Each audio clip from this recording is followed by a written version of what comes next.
nous avons déjà plus de 13 ponts qui ont cédé. Plus de 13? Plus de 13 ponts qui ont cédé, coupant ainsi les populations du reste du Cameroun.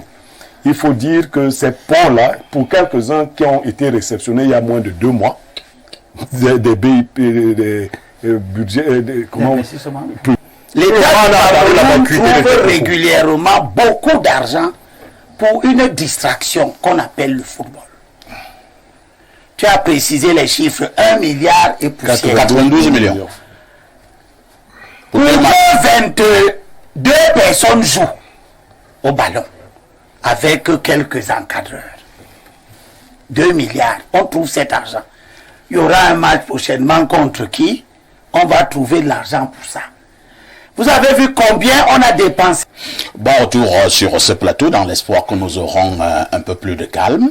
Nous prenons donc directement le fait majeur de la semaine. Autant nous avons eu des inondations du côté du grand nord du pays, plus précisément du côté des Yagoua. Il faut également souligner qu'au moment où nous parlons, des villages entiers sont également dans le désarroi. Un pont s'est effondré du côté de Massok, au village Massok Son Loulou, c'est dans la Sanaga maritime, je pense bien, du côté de la Sanaga maritime. On parle également de plusieurs ponts qui se sont effondrés. Vous avez devant vous des images, des villages qui sont donc coupés du reste du monde.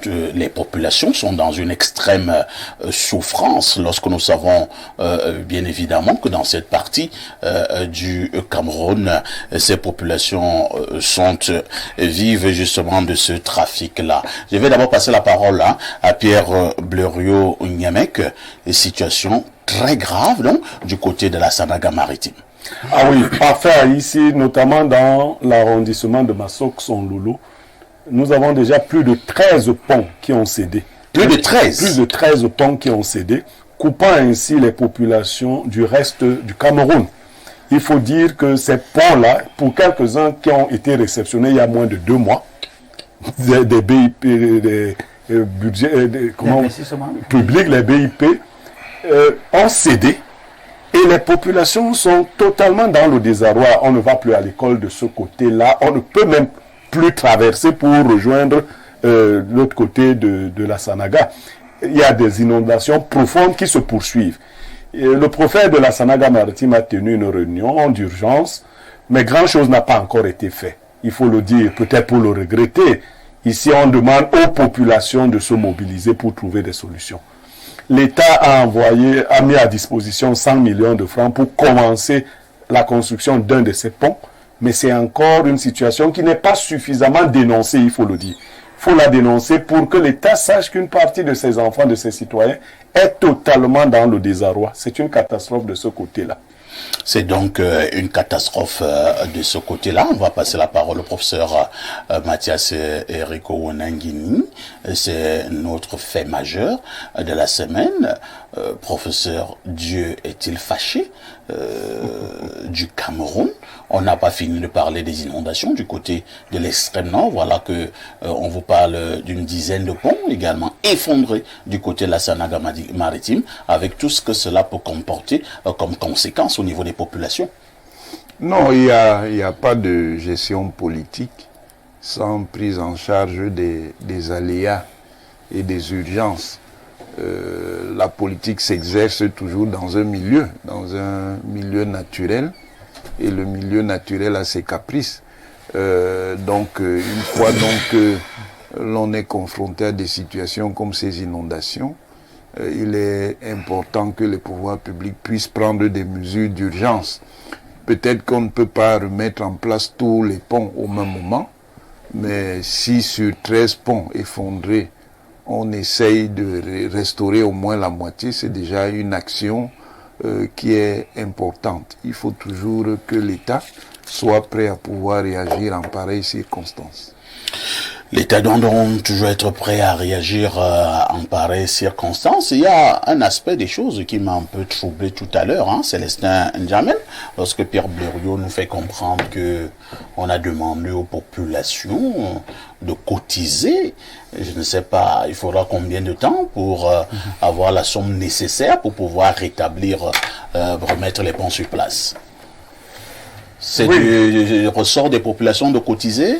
Je suis un peu frustré tout à l'heure pour le dernier sujet où on m'a privé un peu de mon temps de parole parce que vous allez encore commencer à vous quereller. Non, c'est pas une raison. J'avais droit à un temps de parole à 1 minute pour la conclusion, le tour de table comme tout le monde. Mais c'est pas grave. J'espère que c'est tout le monde n'a pas eu une deuxième prise de parole. Chacun s'est exprimé là-dessus en deuxième tour. Mais comme ça, tout le monde ne s'est peut-être pas exprimé deux fois sur ce sujet. Les deux SDF là, vous avez... Et on a que Dieu donné et avec les libéraux, ils ont fait ça la parole pour saccager l'émission. Et je regrette que j'avais des choses importantes à dire, notamment à l'introduction. S'il vous plaît. Nous autres, notamment pour apporter mon soutien total à ce qu'ont dit Pierre Blériot. Je souscris à 200% ce qu'il a dit. Et même sur la question de la sécession du professeur Mathias Eric Ounangini, sur le fait que les sécessionnistes ne vaincront jamais. Il faut même le souhaiter. Il faut le souhaiter. Le SDF, que représente ici mon ami Dieudonné, n'est pas un parti sécessionniste. Oui. Il faut lui, ni même pro-sécessionniste. Il faut être clair à ce sujet-là. Maintenant, c'est le seul domaine. Voilà, vraiment, Dieu merci, vous avez arrêté. Mais non, sur ce sujet. Parce que je voulais dire que vous êtes en train de faire du désordre sur ce plateau. Nous ne parlons plus du deuxième sujet. Nous parlons maintenant du fait majeur de la semaine. Allez-y, parlez de ces ponts qui sont effondrés du côté de la Sanaga-Maritime. Sur la collecte des fonds. Les populations n'ont pas à collecter. Nous avons des élus dans ce pays. Nous avons des gestionnaires de cette cité dans ce pays, élus, et qui ont reçu mandat pour gérer les catastrophes, entre autres. Gouverner, c'est quoi? Je parle devant un maître des sciences politiques, Ounangini. Gouverner, c'est prévoir. Ce n'est pas la seule année où on a des catastrophes naturelles, quand même. Il faut d'abord identifier les causes. Déforestation abusive, vente de terrain, agriculture, on fait tout et n'importe quoi. Évidemment, les zones naturelles qui sont détruites ne peuvent plus encaisser et retenir l'eau. Ce qui fait que très souvent, les fleuves sortent de leur crue. Évidemment, il n'y a pas de zone naturelle pour les retenir, comme à l'époque. Voilà d'abord les causes qu'il faut identifier pour mieux traiter la question. Maintenant, on se rabat sur les pauvres populations qui sont déjà mal en point, totalement démunies. On leur demande une aumône ou je ne sais quoi. Ce n'est pas responsable. Nous avons quand même un État. Et dans ce cadre-là, l'État doit prendre des prédispositions. C'est la moindre des choses. Et donc, c'est pour dire quoi? Qu'il s'agisse de Yagua, de Maga ou de la Sanaga-Maritime. C'est le même problème. C'est le même problème. L'État a quand même des responsabilités. Et il y a un budget. Nous sommes quand même dans un pays où on est capable de donner 2 milliards pour 2 matchs de football. Alors que par ailleurs, pour les questions qui concernent les vies humaines, on s'en moque éperdument. Est-ce que c'est normal?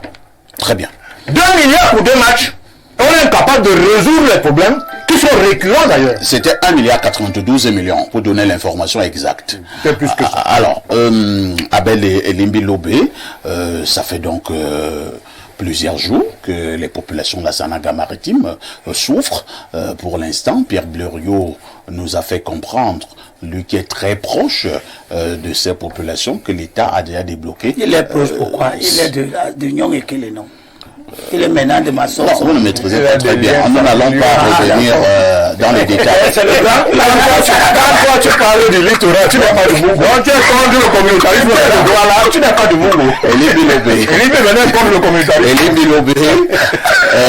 Les populations de la Sanaga-Maritime ont une impression. Ce n'est qu'une impression qu'elles sont abandonnées par l'ordre gouvernement. Les populations de la Sanaga viennent de voir, comme celle de l'extrême nord. Je vous rappelle que aux élections présidentielles, la Sanaga-Maritime a donné à Paul Biya 49,33%. 49. Cela signifie qu'il n'y a même pas eu la moitié. Non, mais il était devant tout le monde.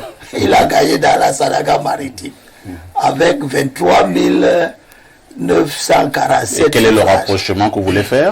Vous dites qu'elles ont voté la mauvaise gouvernance.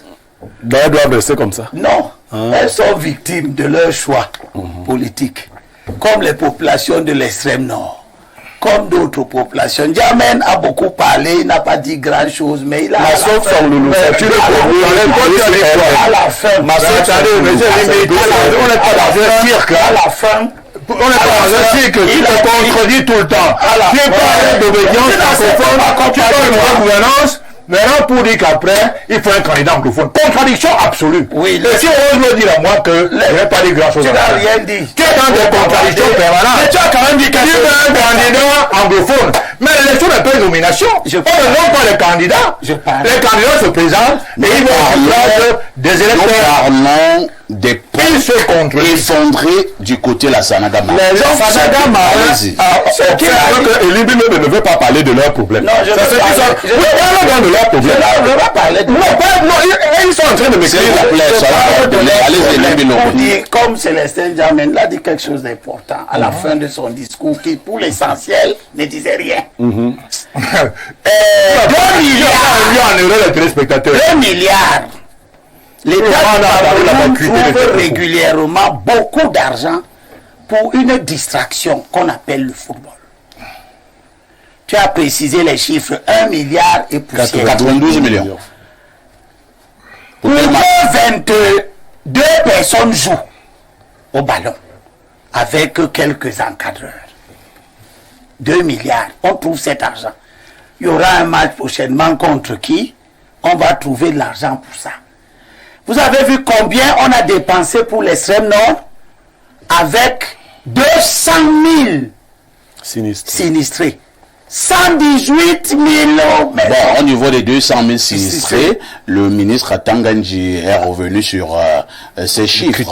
Il y en a moins. Oui, il y en a moins. Tant mieux d'ailleurs. On parle d'un peu plus de 5 000 personnes touchées. Tant mieux, tant mieux. S'il y a moins de sinistrés, c'est une bonne chose. Il ne faut pas qu'ils se dérangent. C'est-à-dire tout Yagua, c'est moins de 5 000 personnes. Qui nous donne les bons chiffres. Si c'est 5 000, on remercie Dieu que ce ne soit que 5 000. Est-ce qu'on aura la même attention qu'on a eu à Yagua du côté de la Sanaga maritime? On devrait. Est-ce que c'est un vivier On devrait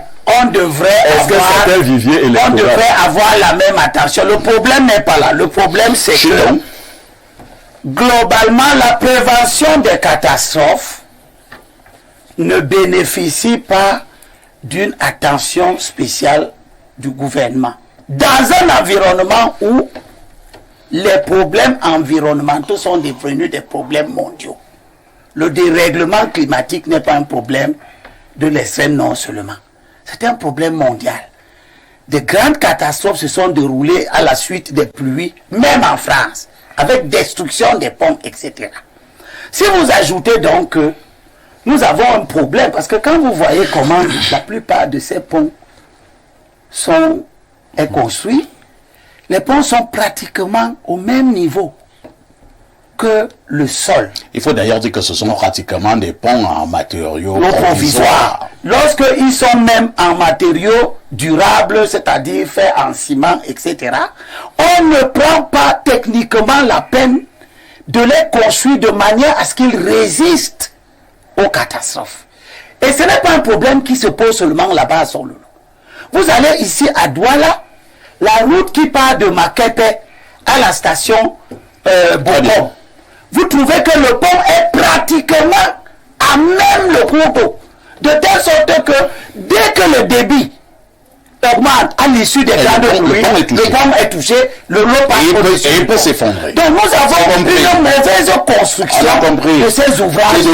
On va vous passer la parole. La construction de ces ouvrages et tenir compte de catastrophes. Que faisons-nous pour les populations de la Sanaga maritime qui sont en larmes?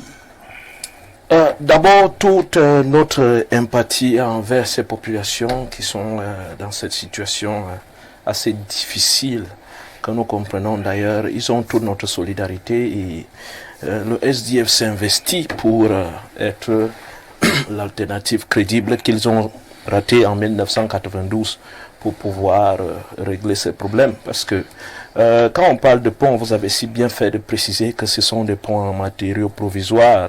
Monsieur Pierrot Niamey parle de près de 13 ponts en matériaux provisoires dans un département comme celui-là. C'est regrettable.